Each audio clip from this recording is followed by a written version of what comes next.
This is William Michael of the Classical Liberal Arts Academy, and this past week I received a request from a friend to talk about the Second Vatican Council. I often talk about the problems with the arguments of Catholics who speak out against the Pope and bishops, and it usually is related to issues of the celebration of the Latin Mass.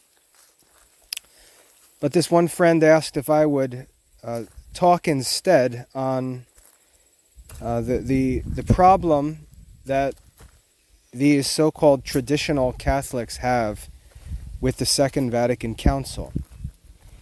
And I really am not going to get into any theological discussions about the content of the Second Vatican Council, because that all rests on church authority, and there's nothing that any good person can justly object to. It really makes no sense. It's as irrational as suggesting that the Pope could be a heretic when there's no one on earth who can identify a heretic but the Pope. So these arguments are not examined. They're very, very lazy and careless, and they appeal to people who don't understand what they're talking about and aren't very reasonable. So I'm not going to get in any theological debates, because the Pope is the supreme ruler of the Catholic Church. The Pope and bishops together in unity are the authorities who interpret both sacred scripture and sacred tradition. And we always have to remember, when someone disagrees with the Pope or bishops, they like to pretend that there's some Bible verse or some passage in some writing of the Church Fathers that the Pope and bishops simply aren't aware of. That's how lazy thinkers always argue. They imagine that because they read something, no one else has ever read it. But the issue is ultimately, what does that passage mean? What do those words mean? And as soon as we get into questions of interpretation, we're stuck facing the greater question of authority. And so it just comes back down to, only the Pope and bishops have authority to give the interpretation of anything that relates to Christian faith and morals. So there's nothing to talk about with regard to theology. If a person rejects the interpretation of the Pope and bishops, he can call himself whatever he wants. He's rejecting the foundation of Catholicism. Maybe he just doesn't understand that. Or maybe he's not brave enough to actually go and start their own churches. They stay in the Catholic Church, imagining themselves to be opponents of the Pope and bishops, but real Catholics, which is just insanity. So theological objections make no sense. What I'd like to talk about is the reason why people get upset about the Second Vatican Council. I'd like to talk about why it is that people get upset about the Second Vatican Council and the Church after the Second Vatican Council.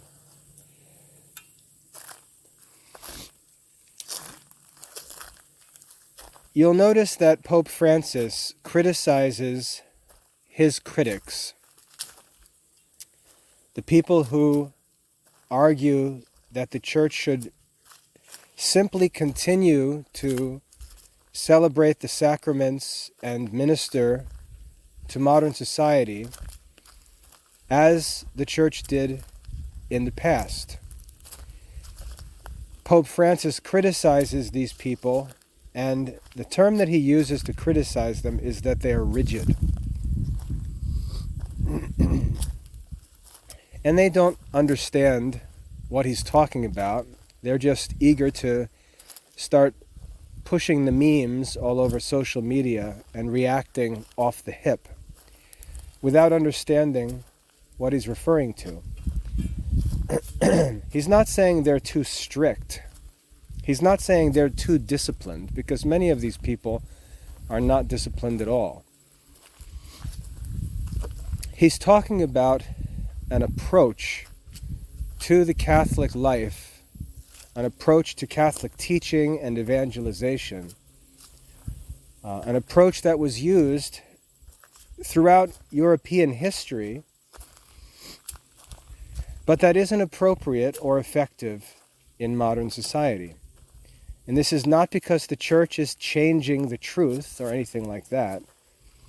It's because of the reality that society outside the church, which is the church's mission field, is changing. And therefore, the strategy of the church is changing to adapt to the changing battlefield outside and around the church.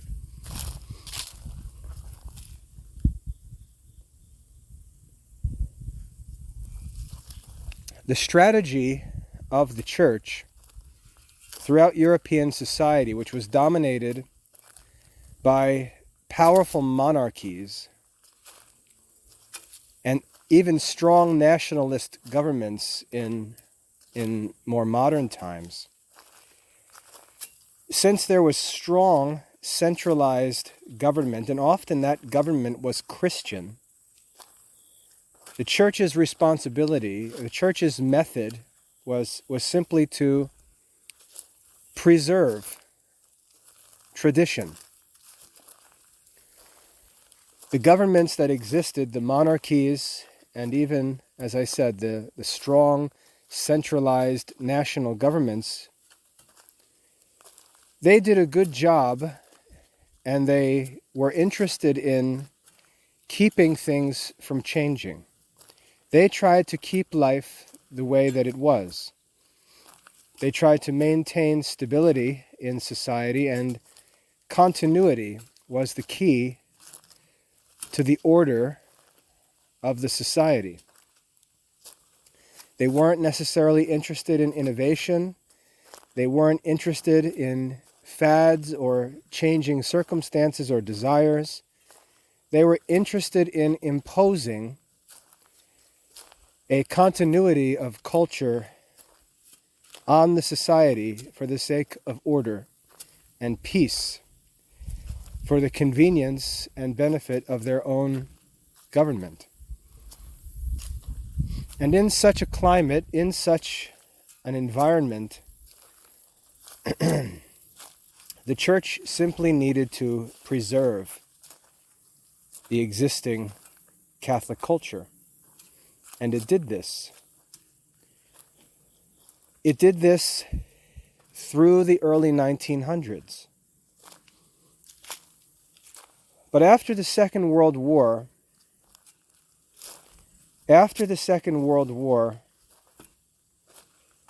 the world changed.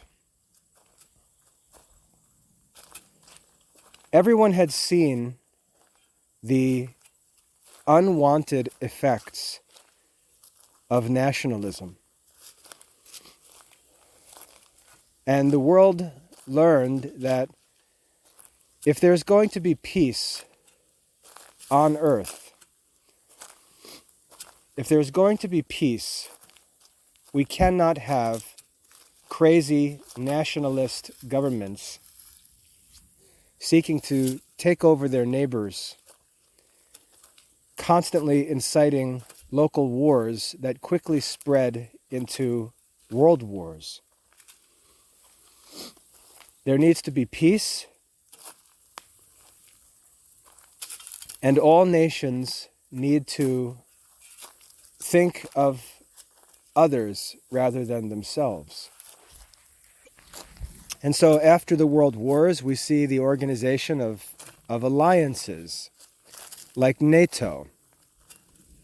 We see agreements made between large numbers of countries to work together to maintain a global peace.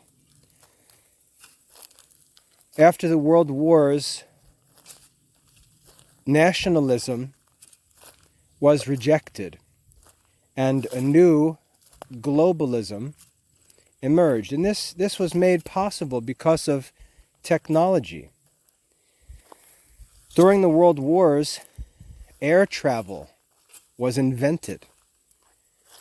All of a sudden, men could travel thousands of miles in short periods of times. The telegraph and telephone, radio communications, and even television were developed during this same time. The world became much smaller, very quickly. Try to imagine life in the world before the telegraph or the telephone or the radio or the television. Try to imagine a world that could only communicate at the speed of hand-carried messages. The world felt very large. Travel was very slow and difficult. Even methods of warfare were limited to the ground. Imagine the walled cities with their impenetrable stone walls built around the cities, having bombs dropped into them by airplanes flying overhead. Just think of how technology changed the world during the first half of the 20th century. The world really changed. It became very small, or at least much smaller than it seemed to be in the past. Communication across the ocean could take place in seconds. Try to meditate on the effects of that reality as it spread through society and how things changed because of this convenience of global communication and increasing convenience of global travel. The world became smaller, and nationalism became unpopular, partly because of the evils of the world wars that no one ever wanted to see again, and partly because technology was changing human life on a global level.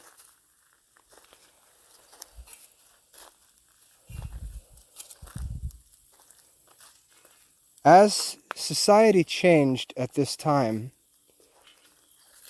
the church was also challenged not to change its teaching, not to change its identity, not to change its history,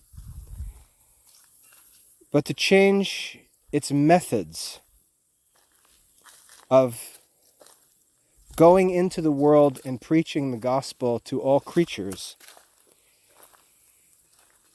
and leading them safely into eternal life. The ministry of the church, I should say the mission of the church, did not change. But the strategy for how that mission should be pursued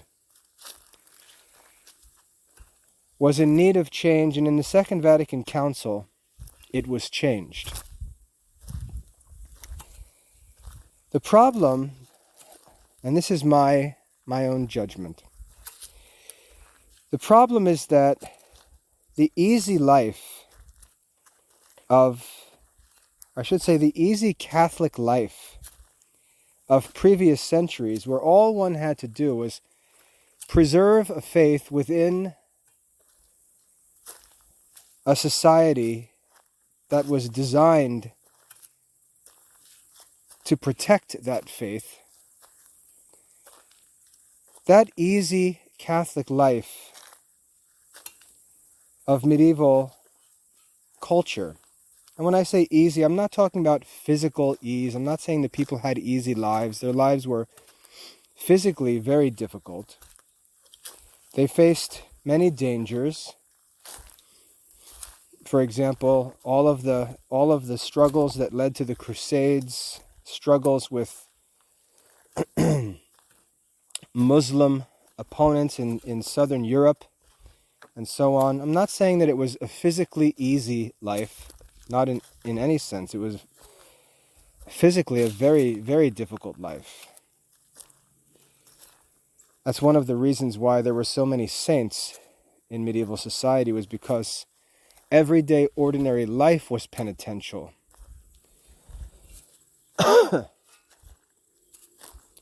But it was spiritually easy, because the Catholic faith was almost enforced by the secular government. The society was designed by Catholic authority, and the Catholic culture woven into the society was enforced by the secular government. One could just live in such a society and practice much of the Catholic faith because it was the way of life in the culture. Being a Catholic before the mid-1900s was relatively easy. But as this new world order, we could say, to use popular phrase, as this new world order emerged after the world wars, that way of life could no longer be maintained. Being a Catholic was no longer going to be that simple. It was no longer going to be a matter of simply following the rules in society at a secular level to appear to be a good Catholic. And though medieval history, medieval culture appears very Catholic, if we dig beneath the surface, we find that much of that culture was merely an appearance of Catholic culture. But in modern society, that shallow, secular Catholicism no longer exists. And this is what frustrates Catholic people who really don't want to get into the work of studying Catholic theology and philosophy, who don't want to really get into the work of the mission of the Catholic Church. Those who want Catholicism to be a culture that they enjoy, a shallow secular way of life that they simply walk in without disturbance. These people don't like this new world order.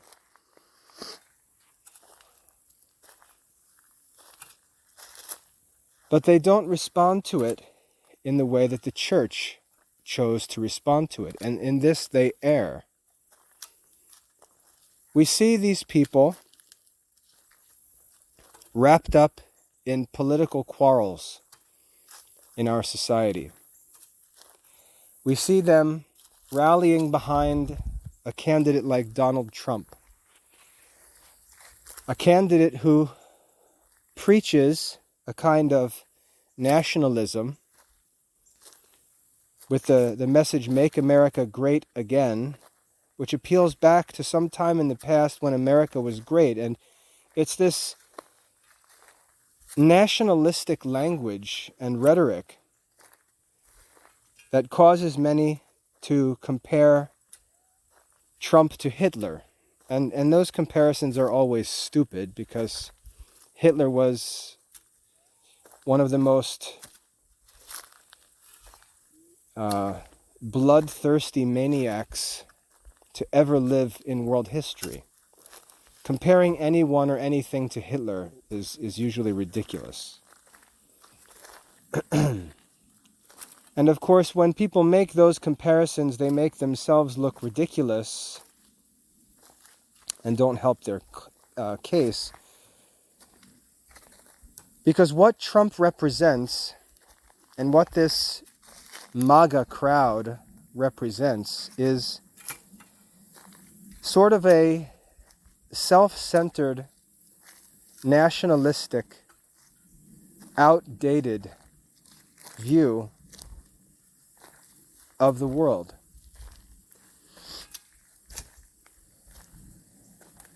It's not the view of the world that is shared by men and women throughout the world after the world wars. It's not the view of the world chosen to be pursued or maintained by the Catholic Church. It's not a Catholic approach to the modern problems. And so it's no surprise to find that people like Taylor Marshall will be criticizing popes and bishops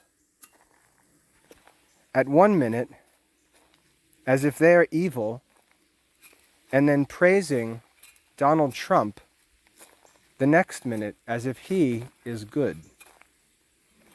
This is where you can see the problems in this worldview.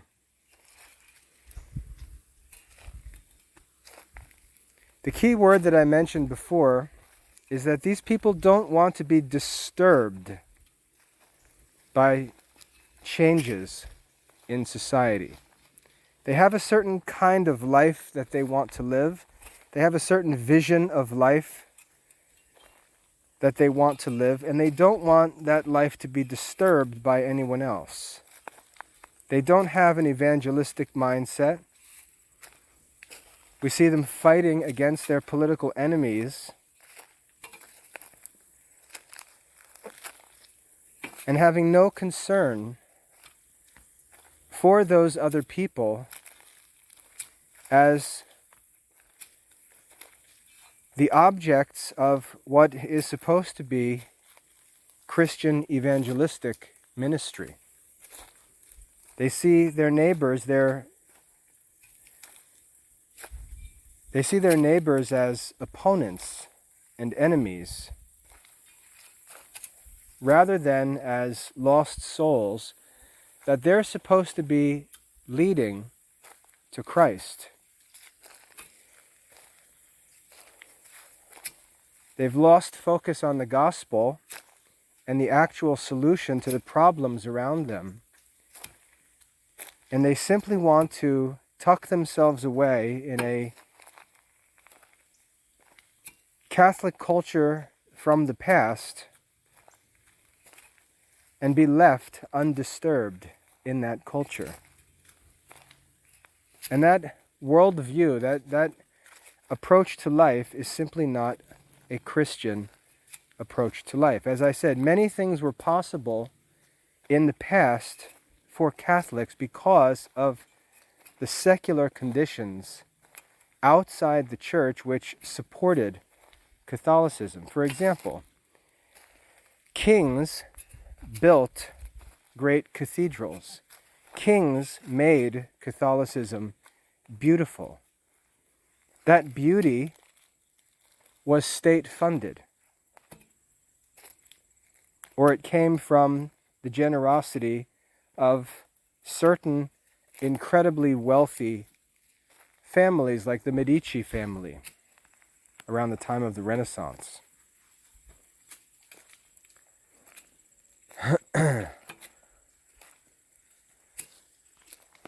But no Catholic living in 21st century America has any claim or right to any of that state-funded or merchant-funded beauty.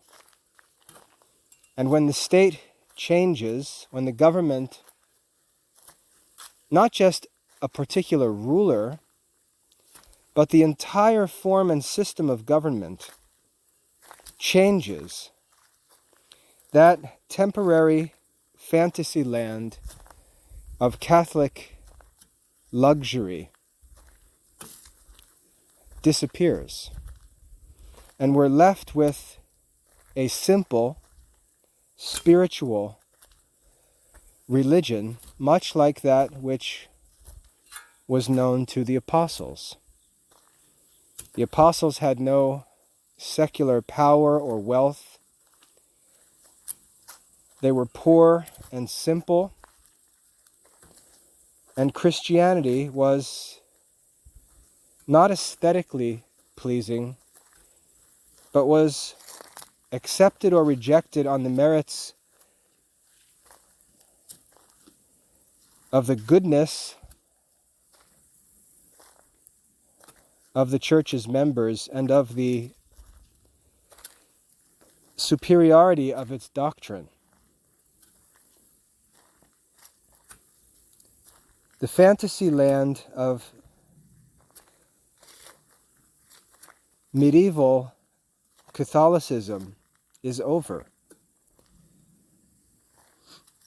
It ended with the world wars.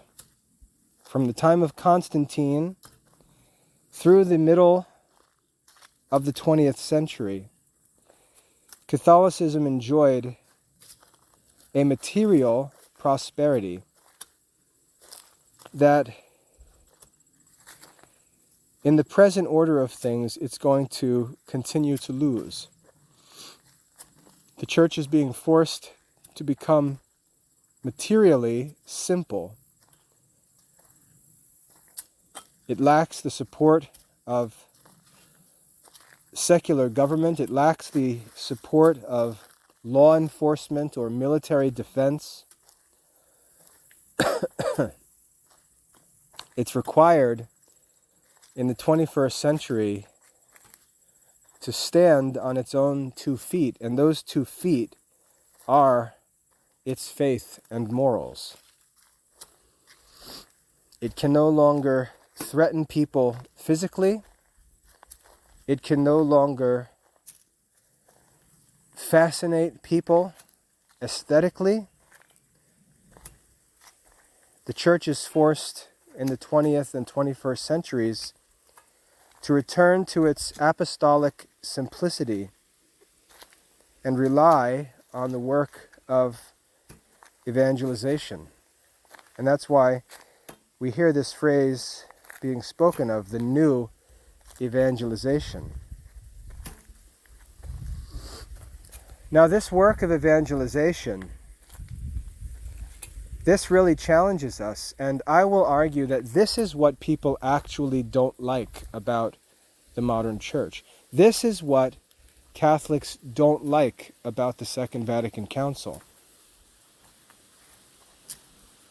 They don't like the idea that to be a Catholic, you have to actually preach the gospel and live a morally exemplary life. They don't like the fact that emphasis is going to be placed on leading unbelievers into the church rather than merely adding some new decorations to an existing church. They don't like the idea. They can't handle the challenge of this new evangelization. They don't like to mingle with unbelievers because it's uncomfortable. They don't like to be in environments where their religion is not in favor or already established. They want to live in a world where Catholics are approved of and promoted.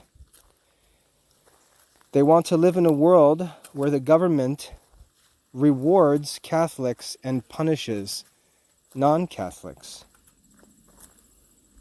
And this world does not exist. But they maintain this hope that it does still exist, or that it's going to be revived, and that they're not going to have to deal with unbelievers, live in non-Catholic society, and do the work of evangelization. They want there to be established Catholic institutions and businesses where they can go and get a job. They don't want to have to create Catholic businesses in secular society. They're not willing to do that work. They're not wise enough to do that work. They're not diligent enough to do that work. And that's why we often find these people criticizing the Pope and bishops for not strictly retaining traditional Catholic culture. And if we ask these people, what do you do for a living? We find they're employed by entirely secular corporations or secular government offices. And when it comes to earning a living, they seem to have none of the standards that they have when they go to church on Sunday.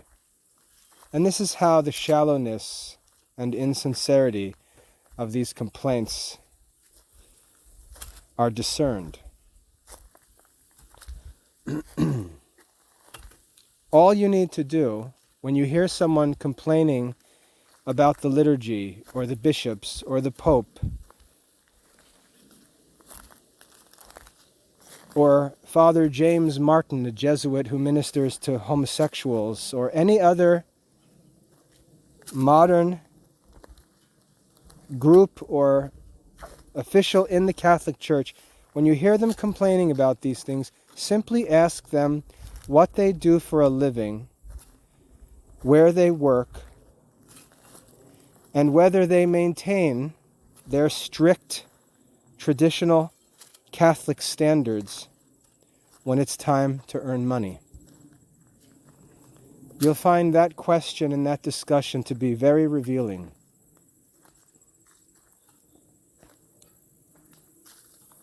This is what they don't like about the Second Vatican Council. In the Second Vatican Council, the church hierarchy looks to the laity and says, let's get to work.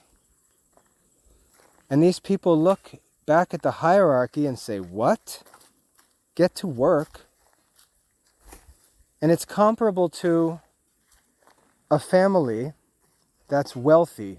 Imagine a wealthy family with children born into a wealthy family. The children grow up living in living on a large estate, beautiful home, all of their needs richly provided for, servants attending to them throughout the day, every day of their lives, and then all of a sudden they learn that their father is no longer wealthy. Let's say the business collapsed, or for some reason he's no longer able to hold his former office. And they're going to need to move out from this wealthy, luxurious life that they've grown up on, and they're going to have to learn to live simply like everyone else. And imagine the kids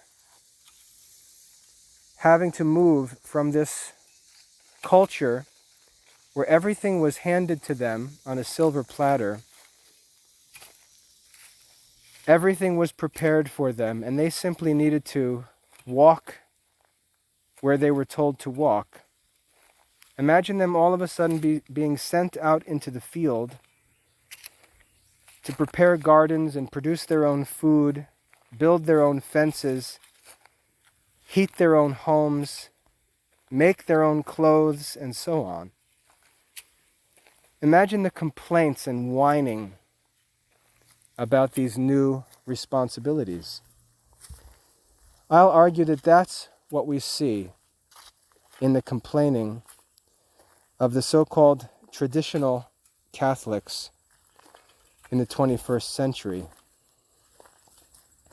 Maybe they were attracted to Catholicism by a study of church history and a certain culture that they learned about reading about the past or watching a movie. Maybe they had an idea that by being a Catholic, they were going to be able to live a certain type of life. And it's that life that led them into the Catholic Church. It's that life that they're actually interested in. Let's say the man imagined himself dressing in fine clothes and living in a home decorated with beautiful Catholic artwork and statues, attending a church that was filled with historic works of Catholic beauty, beautiful Gregorian chant, preaching from wise and holy priests and so on. He imagined this life that he would simply enjoy. He imagined himself as a consumer of Catholic culture that was established and provided for by others, that he was going to consume. And now he finds himself unable to fulfill this desire. In fact, he's told that if he wants a nice painting on the wall, he's going to have to paint it. And if he wants some beautiful music to be heard at Mass, he's going to need to either perform that music himself or donate the money to pay for a professional musician to provide that music.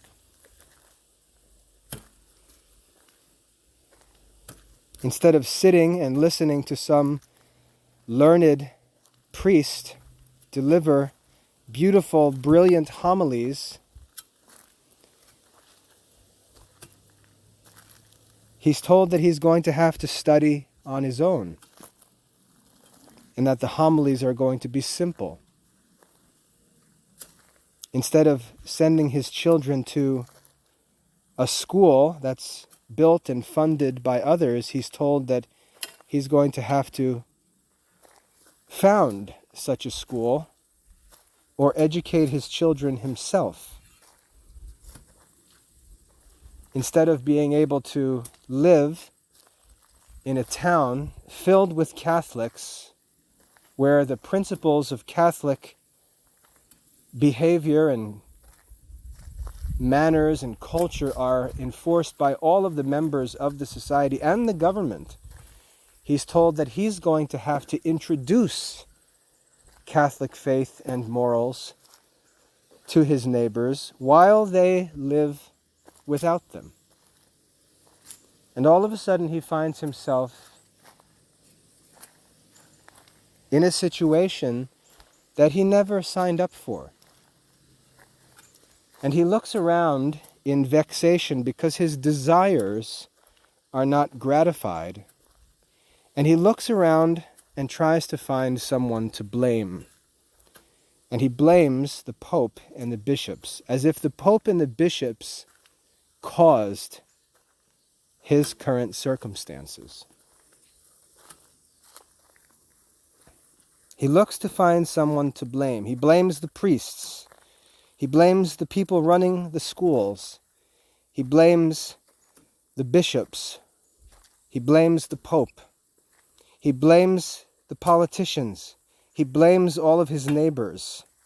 He blames everyone because they have all robbed him of what he considers to be his right to eat, drink, and be merry in a pre-established and self-funded Catholic culture.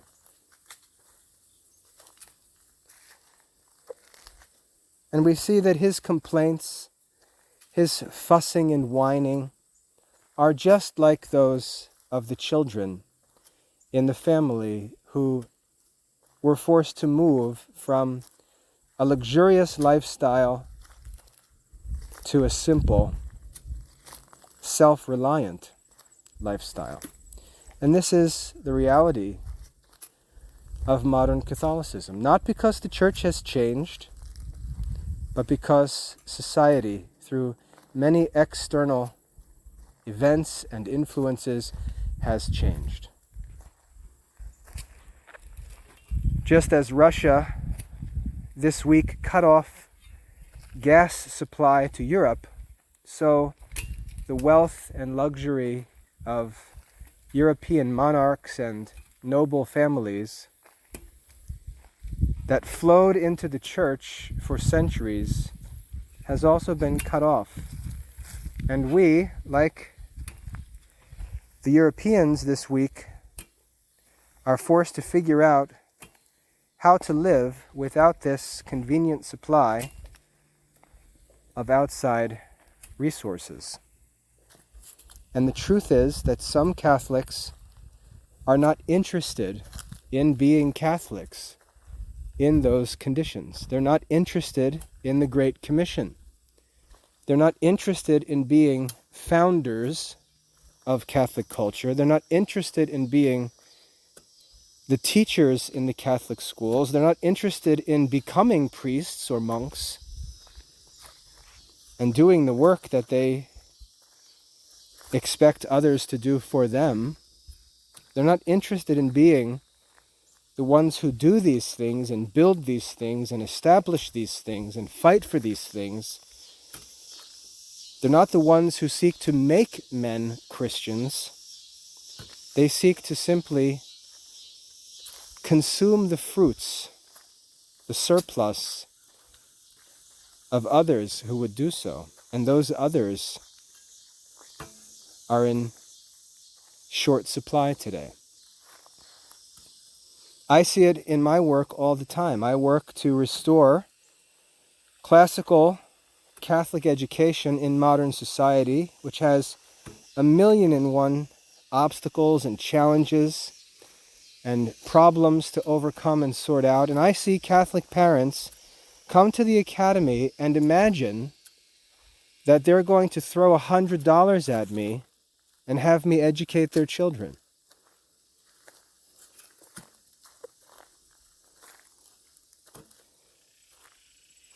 They don't take a moment to ask how I ended up in this position that I'm in and what it's cost me to get here. What it's cost me to make this education available. And what their just contribution should be so that the benefits of this education may be known by their children. They come looking for an education worthy of the Medici children, offering money that's more appropriate for some clothes shopping at Walmart. There's just no reality in their expectations. They have no interest in helping. They have no interest in working to earn a sufficient amount of money that would actually make a quality education available for their children. They're not interested in the studies themselves, which is the real problem that that their children face. But they think that they can demand a certain culture or quality of service for their children because they simply have willed it.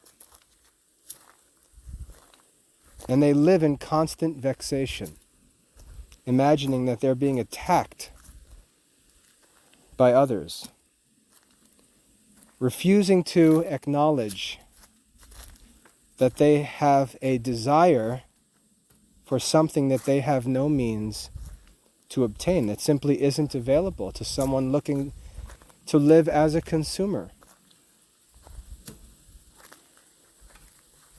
And this is the vexation that these people live with.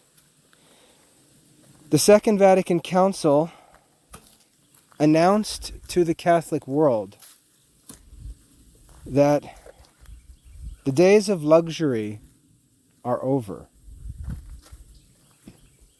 And we're going to have to move out of the palace, as it were, and take up a dwelling place among the common people. Our ways of life are not going to be their ways of life. And we're going to have to engage in the work of sanctifying the communities we live in. We're going to have to be the ones who actually live as the light of the world and the salt of the earth. We're going to have to be the evangelists. We're going to have to be the saints. It's not going to be enough to buy a new statue of Saint Dominic or Saint Francis. We're going to have to do the works of Saint Dominic and Saint Francis. It's not going to be enough to read the epistles of Saint Paul. We're going to have to do the evangelistic work of Saint Paul. That's what the Second Vatican Council did. It told the Christian people that they were no longer going to be waited on by secular powers or funded by secular sources, and that all of the established Catholic culture that had been built up by previous generations was going to disappear, and it was going to need to be rebuilt. And the truth is, there are many Catholics who simply have no interest in that kind of Christianity. They're not looking to produce or build, they're looking to consume. And they're walking around with their wallet in their hand with a few dollars, expecting to be able to sit in beautiful cathedrals and hear beautiful music and look upon beautiful works of art that are no longer going to be available. And surely they'll be available here and there, and these people will go to great lengths to try and gather together with other consumers who can pool their resources together to try to maintain some shallow appearance of a traditional culture, but none of the substance is present. We see Catholics traveling long distances, driving past modern parishes to attend some so-called traditional parish where they can pretend they live in early 20th century Catholic culture, but it's just an act. It's a shallow act. The culture is not present. The learning is not present. The resources are not present. The actual piety is not present. What is present is borrowed from what others have produced. Buildings that belong to the diocese are used. School buildings that were built by other generations are used. But there's very little actual laying of new foundations or construction of new resources. It's a consuming culture.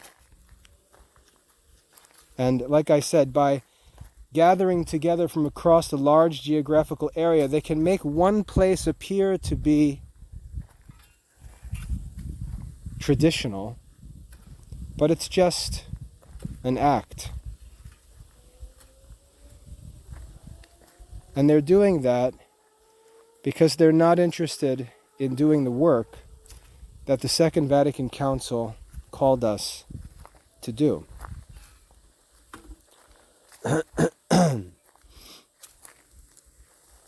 When we look at the New Catechism, just to illustrate this, when we look at the New Catechism that was published by the Church in the 1990s, the big green catechism, if you see it in print, when we look at that catechism, if we read the prologue, we learn that this new catechism was published with a different purpose than the older catechisms. Let's say the Catechism of the Council of Trent. The Catechism of the Council of Trent was published by a medieval church to condemn the errors of the Protestant Reformation.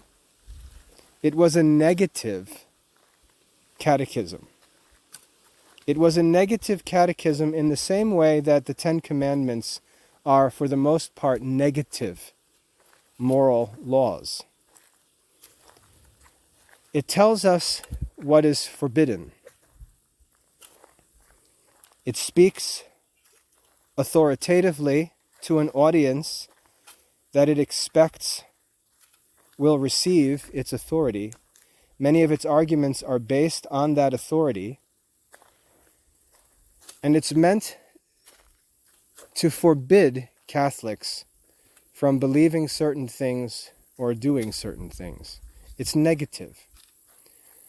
And when we live in a Catholic society where our goal is simply to preserve what already is in place, it's possible to teach and parent by negative commands. And we see Catholic parents do this as well. We see them constantly telling their children what they can't do. You may not watch TV. You may not play video games. You may not use a phone. You may not listen to music. You may not wear that kind of clothing. You may not get a tattoo. You may not this and that. Not. A constant flood of negative commands. And we see that the children in these circles are often unhappy because what their culture lacks is any positive identity. Yelling at our children, "You shall not do this and not do this and not do this," is fine in a culture where Catholic culture and good positive things are already available, where the schools are already established, where friends are already available, where activities, social activities, music, literature, all of these leisure activities are already established according to Catholic standards, where there's so much available to do, and we simply need to tell our children what not to do. Negative commands work in a culture that's already Catholic. But when parents try to bring that method of teaching or of parenting into modern culture, what they raise are these unhappy zombie kids that are awkward and timid because they're not allowed to do anything. Because their parents have traditional Catholic standards for what's acceptable, and it's not found anywhere. For example, if we lived in the Middle Ages, our children could probably go and participate in the local sword fighting classes, knowing that the man teaching the sword fighting class was probably a Catholic man. There'd be good moral instruction, good culture, and so on. The children could all be sent for lessons. They could be sent to the school knowing that the teacher was a good Catholic man who would teach good Catholic morals and sound Catholic doctrine. There was tons of stuff to do positively because it was already established. And we simply needed to give a few negative commands to our children along the way to keep them from things that they shouldn't do. But in modern society, if the children are going to be sent to the local wrestling club or jiu-jitsu academy, he's going to be taught by a man who likely is not a Catholic. There may be foul language. There may be other religions present. The teacher himself may practice another religion. And so the Catholic family is forced to choose to find a way to participate. Well, let's say there's 3 options. Option number 1 is they can find a way to participate in the existing group and bear with the unwanted elements of that group. That's one option. They can realize that nothing better is available, and they need to accept some bad with the good and weigh that good versus that bad and decide whether they would like to do it or not. That's one option. Option number 2 is they can start their own school. They can start their own group and make sure that everything is done according to their standards. That's a second option. The third option is just don't do it. That's the third option. Just don't do it. Just say, well, we can't have that because there's no Catholic jiu-jitsu school, there's no Catholic wrestling club, no Catholic dance school, so we just won't dance. We just won't do anything. And they pretend that there were only 2 options. They pretend that the 2 options were send your child to a non-Catholic group or not do it. But that's not the truth. There were 3 options, and they chose not to do the second. And so the children are left with nothing. And the parents pretend that this is a necessary consequence of wanting to be faithful Catholics. But it's not. It's a cop-out from the second option. Because the parents are not willing to start their own group or establish their own programs, the best option for them is to find a way to make use of what's available.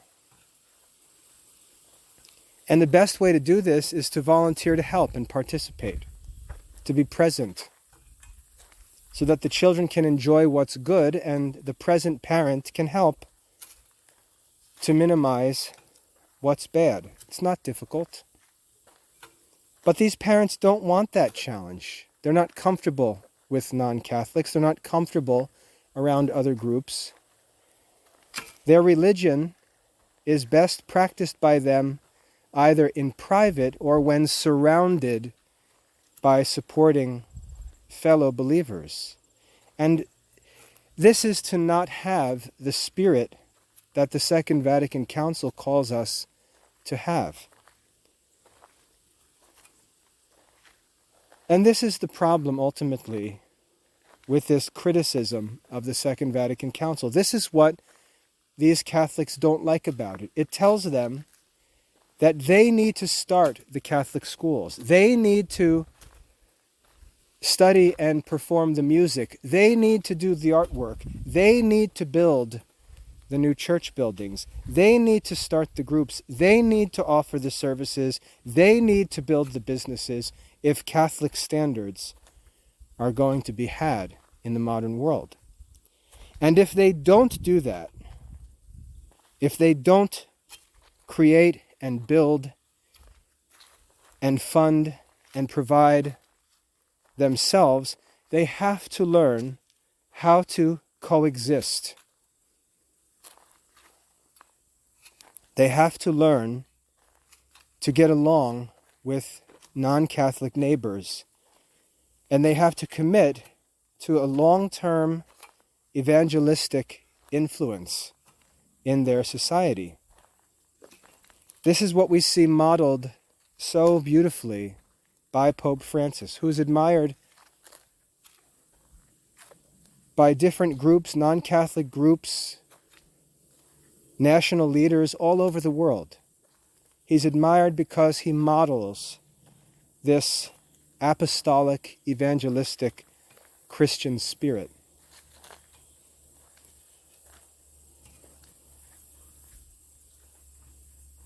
And these people who don't want to face that challenge, who don't want to accept those terms, pretend that what he's doing is actually some kind of weak compromising, that they're the strong ones because they hide out in their houses doing nothing. They're the faithful, strong ones.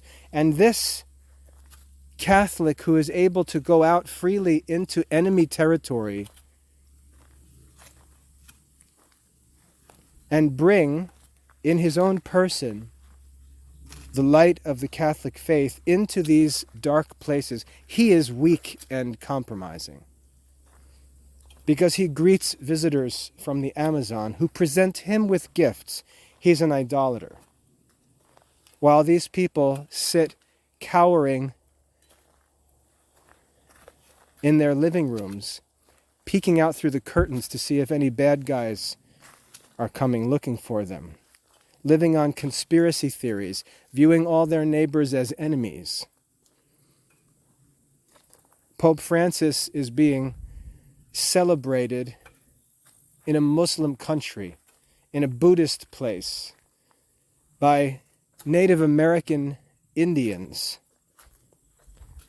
On and on. He is timid.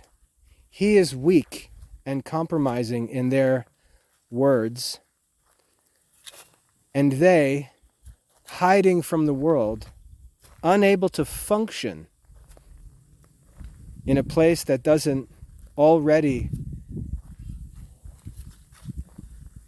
maintain their culture, they imagine themselves to be the strong ones, the church militant. Militant against whom? Fighting against whom? A pope and bishops that you already know are gentle and don't pay attention to your YouTube videos? Militant against what? It's a fantasy world. And this is what ultimately makes these people not like the Second Vatican Council. It's challenging. It challenges us to actually roll up our sleeves, grab some tools, and go to work and build. It's the work that the early monks had to do. The early Benedictines, when they went into places, they took some of the worst land in Europe and turned it into some of the most beautiful, valuable estates in Europe by their Catholic work. And modern Catholics don't want to do this. They want to live in an established Catholic culture where they don't have to do the work themselves. They can use their money for vacations, to buy themselves houses and cars and nice clothes. They can use their money they earn for their own personal interests, and someone else is supposed to fund Catholicism for them to play with.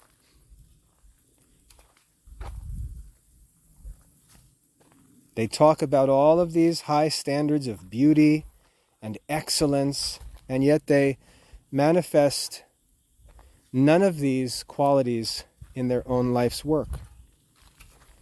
This is why the Second Vatican Council vexes them.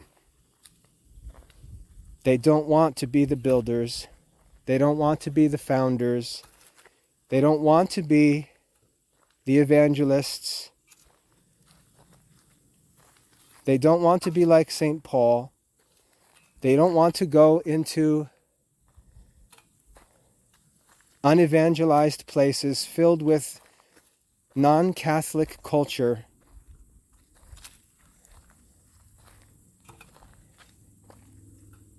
and build that Catholic culture from scratch. They don't want to do that work.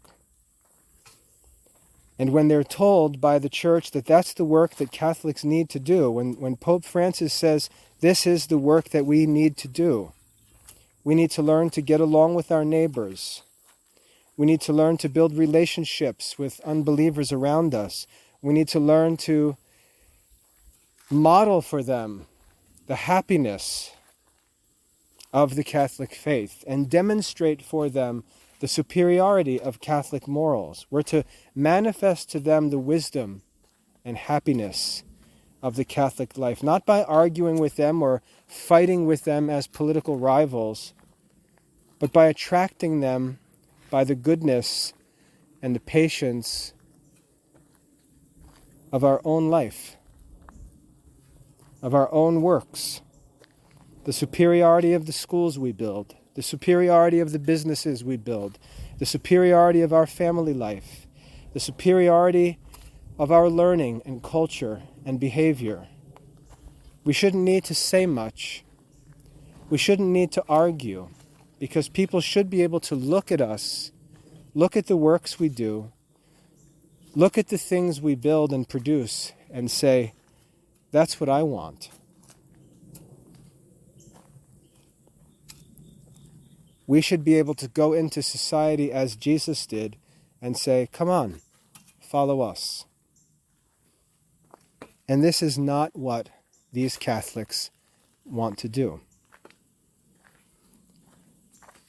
They're the kind of people who would be content to have all of their children move out of the house and live in the world rather than adapt the rules of their house to keep all of their children home in the presence of Catholic influence. They would rather stick to their rules for their own comfort and convenience and drive everyone else away and sit there alone like some kind of spiritual Scrooge, happy to not be disturbed, rather than keep their family together by being willing to sacrifice, by being willing to compromise for the common good. They can't comprehend the notion of the common good and the slow, progressive pursuit of conversion. They don't understand the work that missionaries do. They don't understand the work that the apostles did. They don't understand the work that the saints did, who went into bad situations, suffered the evils of those situations, and slowly overcame them, overcoming evil with good, with patience. They don't understand that kind of work. They have no interest in that work. They don't have the strength or the grace for that work, and yet they imagine that they are the strong ones and that those who do those works are the weak, compromising ones. Now, over time, that crowd will get smaller and smaller and eventually vanish, just as crowds like it have vanished at different points in the past. And the Church, following the Pope and bishops, following the wisdom and necessity of the Second Vatican Council, will grow and succeed. And we already see this happening. We already see that old spirit being weeded out of the Church, and the spirit of obedience, the spirit of trust being rewarded, and we see the Church growing on the front lines of social life in America and throughout the world. We see the wisdom of the Second Vatican Council bearing fruit, albeit slow developing fruit, which is how all fruit develops. There's no such thing as fast developing fruit. We see the fruit of the Second Vatican Council not 10 or 20 years after it was established, but 50 years after it was established. And we're going to continue seeing it thrive, and the works that are done by those who follow its teaching and obey the magisterium are going to cause it to thrive, and they're going to merit the rewards of good and faithful servants. And there are many works where the spirit of the Second Vatican Council can be seen on display.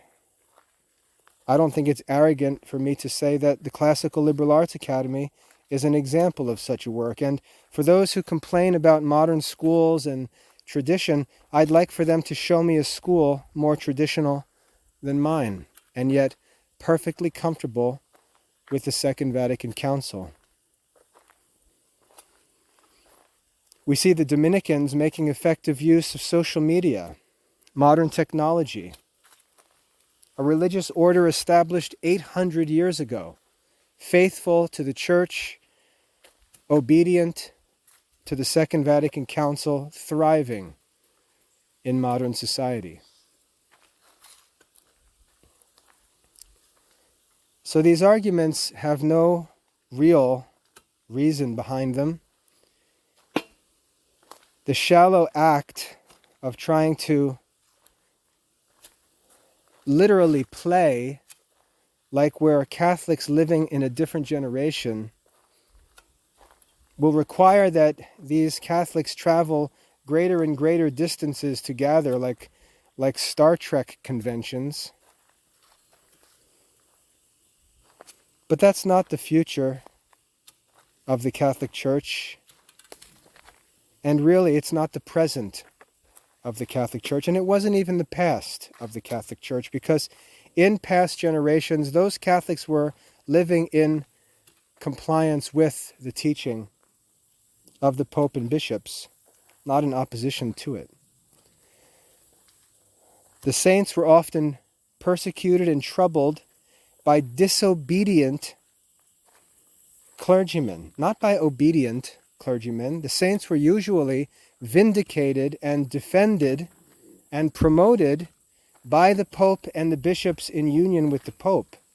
Their opponents were usually those bishops, those maverick, isolated bishops that actually did not follow the will of the Pope. And the same is true today. So this is what I'd like to say about the Second Vatican Council. Like I said, I'm not going to talk about the theology or anything like that, because that talk is foolish. The magisterium exists with the church, with the Pope and bishops. Whatever the magisterium commands, I will obey, because I believe in the Catholic Church. It's that simple. So pretending that we're going to unravel all of the documents published by the Second Vatican Council, or dig up all of the details of the theology and this and that, that's just nonsense. That's Protestant wrangling. Never going to settle or prove anything. We believe in the documents of the Second Vatican Council because they were given to us by the Pope and bishops of the Church, and we believe in the Catholic Church. Just as we believe in the words of sacred Scripture because it was given to us by God, and we believe in God. These are matters of faith, not dispute. What's more concerning, and I think more relevant to discuss, is the irrationality and self-contradiction of those who pretend to be opposed to the Second Vatican Council. It's more revealing to look at why they're opposed to it. And again, if we observe their lives, we can often see exactly why they don't like the Second Vatican Council.